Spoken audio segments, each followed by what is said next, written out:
হচ্ছে কেন? রাজনীতিতে সরকার জবাব চাই, জবাব দাও।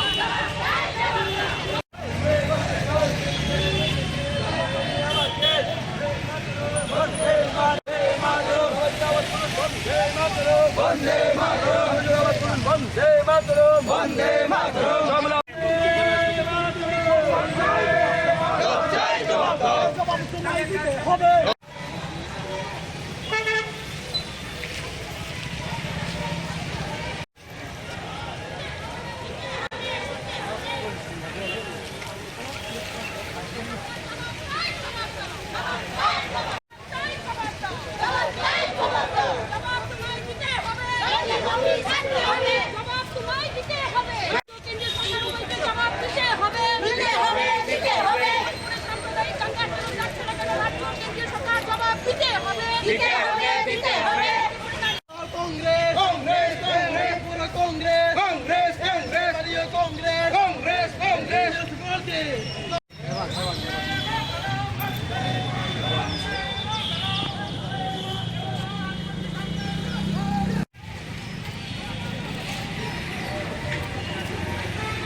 জনজাতিদের কাছে একটাই মেসেজ, অনেক পরীক্ষা নিরীক্ষা হয়েছে, জনজাতিরা যেই জায়গায় ছিল সেই জায়গায় রয়ে গেছে।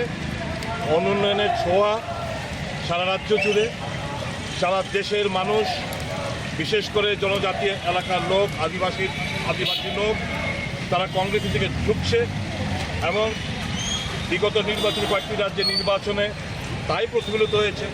আদিবাসীরা উপলব্ধি করছেন জাতীয় কংগ্রেস ছাড়া আদিবাসীদের উন্নয়ন সম্ভবপর নয়।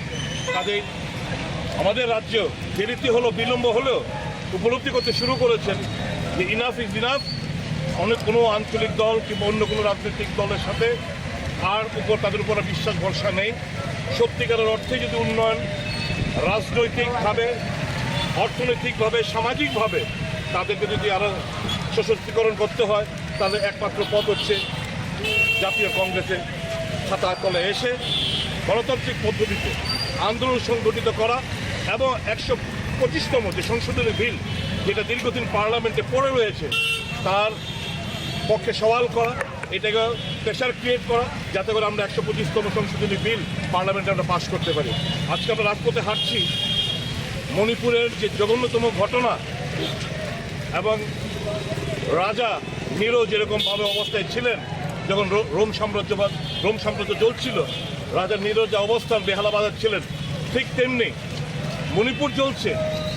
প্রধানমন্ত্রী নরেন্দ্র মোদী নির্বাচনী প্রচারে ব্যস্ত, দলীয় সংগঠনের প্রচারে ব্যস্ত, তার হাতে সময় নেই মণিপুরের দিকে দৃষ্টি আকর্ষণ করা। আজকে এই রাজপথ আদিবাসী লোকরা, কংগ্রেস আদিবাসী জনগোষ্ঠীর লোকরা, তারা ধিক্কার জানিয়ে এই মণিপুরে শান্তি বিরাজমান, শান্তি উন্নয়ন, ভাইচারা যাতে ফিরে আসে, এই দাবিতে আমরা আজকে রাজপথে হাঁটছি।